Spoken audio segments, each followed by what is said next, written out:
Friends எல்லாருக்கும் வணக்கம். நம்ம இன்றைக்கி என்ன பார்க்க போகிறோம் அப்படின்னா, இந்த கொய்யா இலையோட நன்மைகளை பற்றி தாங்க பார்க்க போகிறோம்.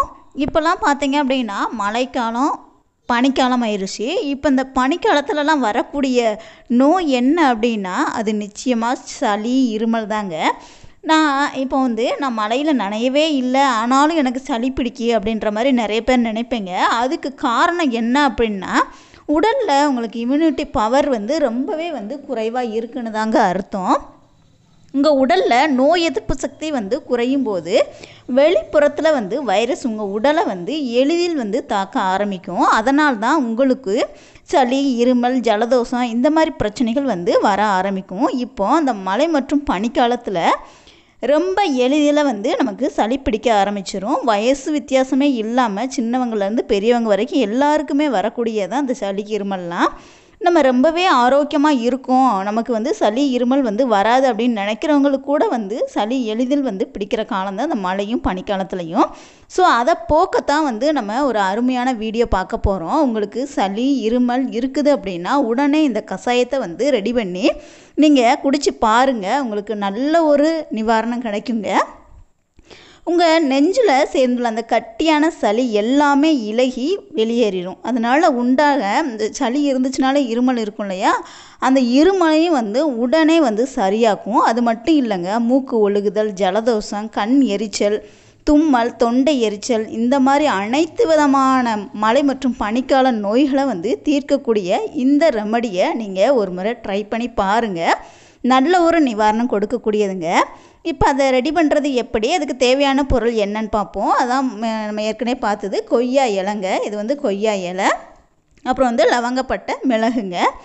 இப்போ அந்த கொய்யா இலையில் பார்த்தீங்க அப்படின்னா, கொய்யாப்பழம் நிறைய பேர் விரும்பி சாப்பிடுவாங்க. ஆனால் அந்த கொய்யா இலையை கண்டுக்கவே மாட்டாங்க. ஏன்னா இதனுடைய மருத்துவ தன்மைகள் நமக்கு தெரியாது. அதனால் நம்ம அதை கண்டுக்கிட மாட்டோம். ஆனால் கொய்யாப்பழம் நிறைய பேர் விரும்பி சாப்பிடுவாங்க. கொய்யா பழத்தை காட்டிலும் இந்த இலையில் நிறையவே சத்துக்கள் இருக்குதுங்க. இதில் நிறைய மருத்துவ குணங்கள் இருக்குது. ஆனால் நம்மளுக்கெல்லாம் தெரிகிறதுக்கு வாய்ப்பு இல்லை. கொய்யாப்பழத்தை பற்றி தெரிஞ்ச அளவுக்கு இந்த கொய்யா இலைகளுடைய நன்மைகள் நமக்கு தெரிகிறதுக்கு வாய்ப்பு இல்லை. இதில் பார்த்தீங்க அப்படின்னா நிறைய மருத்துவ குணங்கள் இருக்குங்க. Vitamin C, dietary fibre, anti viral, anti fungal, anti inflammatory இந்த மாதிரி நிறைய மருத்துவ குணங்கள் இதில் இருக்குது.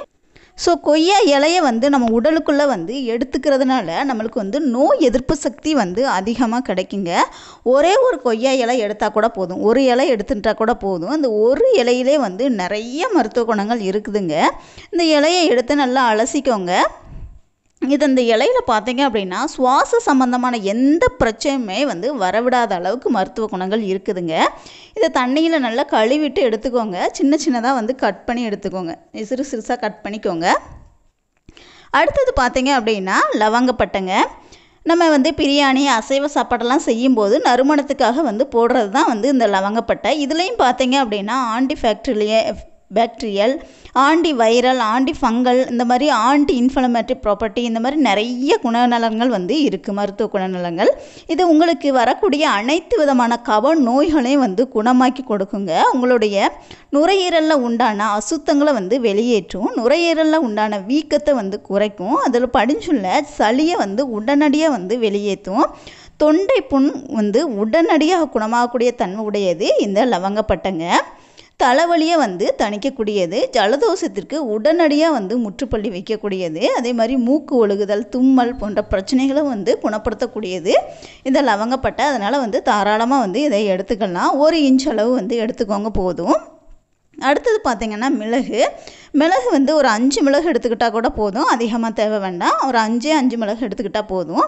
மிளகும் பார்த்திங்க அப்படின்னா கப நோய்களை குணமாக்கக்கூடியது அப்படிங்கிறது நம்ம எல்லாருக்குமே தெரிஞ்சது தான். கட்டுப்படுத்த முடியாத அளவுக்கு இருமல் இருந்தால் கூட 10 நிமிஷத்தில் குணமாக்கக்கூடிய வல்லமை மிகுந்தது தான் இந்த மிளகுங்க. மிளகில் பார்த்திங்க அப்படின்னா நிறைய மருத்துவ குணங்கள் இருக்குது அப்படின்னு தெரியும். மிளகை வெறுமனே வாயில் போட்டு மென்று சாப்பிட்டாலே போதும், எல்லா விதமான சுவாச உறுப்பு சம்பந்தமான நோய்கள் குணமாகும். சுவாச உறுப்பில் உண்டான வீக்கத்தையும் குறைக்கும், அசுத்தத்தை வெளியேற்றும். சுவாச உறுப்பில் கெட்டியான சளி அந்த சளியை கரைச்சி வந்து மலம் வழியாகவோ இல்லை வாய் வழியாகவோ வந்து வெளியேற்றக்கூடிய தன்மை இந்த மிளகுக்கு நிறையவே இருக்குங்க. உங்களுக்கு சளி, இருமல், ஜலதோஷம், தலைவலி இந்த மாதிரி பிரச்சனை வராமல் இருக்கிறதுக்கு நீங்கள் ஒரு 5 மிளகு எடுத்துக்கோங்க. இதை வந்து 1-2 இடிச்சுக்கிட்டால் போதும். அடுத்தது பார்த்திங்கன்னா மஞ்சள் பார்த்தீங்க அப்படின்னா ஒரு சிறந்த கிருமி நாசினி. இது வந்து எந்த விதமான பிரச்சனைகளையும் வந்து உடனடியாக வந்து நம்ம உடலை விட்டு வெளியேற்றக்கூடிய தன்மை வந்து இந்த மஞ்சளுக்கு இருக்குது. அனைத்து விதமான பிரச்சனைகளையும் எதிர்த்து போராடக்கூடிய தன்மை உடையதான் இந்த மஞ்சள். இதை வந்து ஒரு பிஞ்சு அளவு வந்து சேர்த்துக்கோங்க. இது சளி, இருமலை வந்து அதனால் உண்டாகக்கூடிய எல்லா கிருமிகளையும் அழித்து வந்து வெளியேற்றிடுவோம். இது எல்லாத்தையுமே வந்து ஒரு 2 டம்ளர் தண்ணியில் வந்து நம்ம கொதிக்க வைக்கணும். கொய்யா இலையில் வந்து மருத்துவ தன்மைகள் வந்து நிறைய இருக்குது. இப்போ வந்து இதை கொதிக்க வச்சு எடுத்துகிட்டு வருவோம். நம்ம இப்போ ஒரு பாத்திரத்தில் 2 டம்ளர் அளவுக்கு வந்து தண்ணி வச்சுக்கோங்க. இதில் வந்து ஒரே ஒரு கொய்யா இலையை நல்லா கழுவிட்டு பிஞ்சு இலையாக பார்த்து உள்ளே பிச்சு போட்டுக்கோங்க. அடுத்தது வந்து லவங்கப்பட்டை ஒரே ஒரு இஞ்சி இந்த மாதிரி ஒடிச்சு போட்டுக்கோங்க. அப்புறம் மிளகு வந்து ஒரு 5 மிளகை வந்து நீங்கள் மிளகு பொடியாக போட்டாலும் பரவாயில்ல, இல்லைனா 1-2 தட்டி போட்டாலும் பரவாயில்ல, அந்த மாதிரி போட்டுக்கோங்க. மிளகு பொடி, அப்புறம் ஒரு பிஞ்சு அளவுக்கு வந்து மஞ்சப்பொடி போட்டுக்கோங்க. மஞ்சப்பொடி. இப்போ இது நல்லா கொதிக்கட்டும். நம்ம வந்து அடுப்பை வந்து லோ ஃப்ளேமில் வச்சு ஒரு 5 நிமிஷத்துக்கு வந்து நல்லா கொதிக்கட்டுங்க. நீங்கள் ஃபுல்லாக வச்சுட்டிங்கன்னா கொய்யா இலையோட மருத்துவத்தன்மைகள் வந்து முழுமையாக நமக்கு கிடைக்காது. அதனால் வந்து ஒரு 5 நிமிஷத்துக்கு வந்து நீங்கள் அடுப்பை வந்து கம்மியாக வச்சு நல்லா கொதிக்கட்டும். கொதித்ததுக்கப்புறமா வந்து நம்ம வடிகட்டி எடுத்துக்கிடுவோம். பாருங்கள், நல்லா கொதித்து தண்ணியோட கலரே மாறிடுச்சு. தண்ணியுமே வந்து கொஞ்சம் வத்திருக்கு. நம்ம இப்போ இதை வந்து வடிகட்டி எடுத்துக்கிடுவோம்.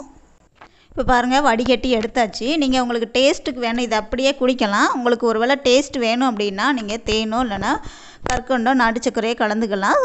சர்க்கரை நோயாளிகள் அப்படின்னா அதை தவிர்த்துட்டு நீங்கள் இதை மட்டுமே வந்து குடிக்கலாம். இதை மட்டுமே வந்து நல்ல டேஸ்ட்டாக தான் இருக்குது. உங்களுக்கு டேஸ்ட் வேணும்னா வந்து நீங்கள் சேர்த்துக்கிடலாம்.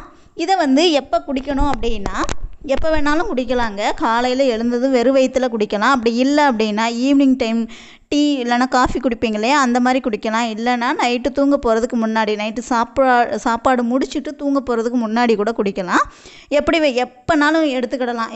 ஒரு நாளைக்கு ஒரு டைம் எடுத்துக்கலாம். நீங்கள் எந்த வேளையில் எடுத்துக்கிட்டாலும் அதனுடைய மருத்துவ குணங்கள் வந்து உங்களுக்கு முழுமையாக கிடைக்கும். இதை எடுத்துக்கிறதுனால சளி, இருமல், தும்மல், தலைவலி, ஜலதோஷம், மூக்கு ஒழுகிறது, தொண்டை புண், தொண்டை வறட்சி, தொண்டை வலி அப்படிங்கிற எல்லா விதமான பிரச்சனைகளுக்கும் வந்து நல்ல ஒரு நிவாரணம் தரக்கூடியதுங்க.